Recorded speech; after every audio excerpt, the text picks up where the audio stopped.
Proper anal hygiene is a crucial part of personal care. Wiping incorrectly can lead to irritation, infections, hemorrhoids, or persistent discomfort. Choose soft, unscented toilet paper. Avoid rough or perfumed varieties that may irritate the skin.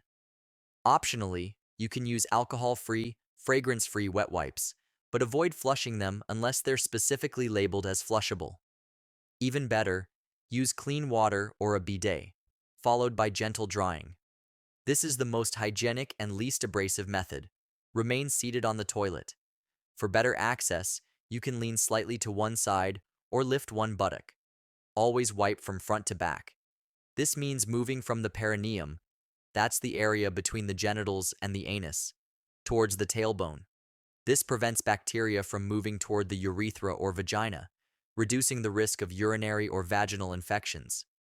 Fold the toilet paper neatly. Don't crumple it. Wipe gently.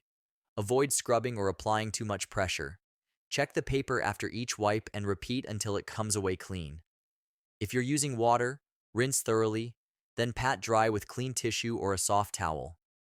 3 to 5 wipes are usually enough, depending on the situation. Overwiping can cause irritation, so be gentle and efficient. If you experience frequent irritation, consider applying a fragrance-free barrier cream, such as petroleum jelly or zinc oxide. Most importantly, wash your hands thoroughly with soap and warm water for at least 20 seconds after every visit to the toilet. Avoid using newspaper, tissues, or paper towels. They're too rough and not designed for this area. Never flush non-flushable wipes, as they can cause plumbing problems. Also, steer clear of scented sprays, powders, or wipes near the anal region, as they may disrupt the skin's natural balance. And that's all for this video. If you find this video helpful, don't forget to like, share, and subscribe for more informative content. Stay tuned for our next video.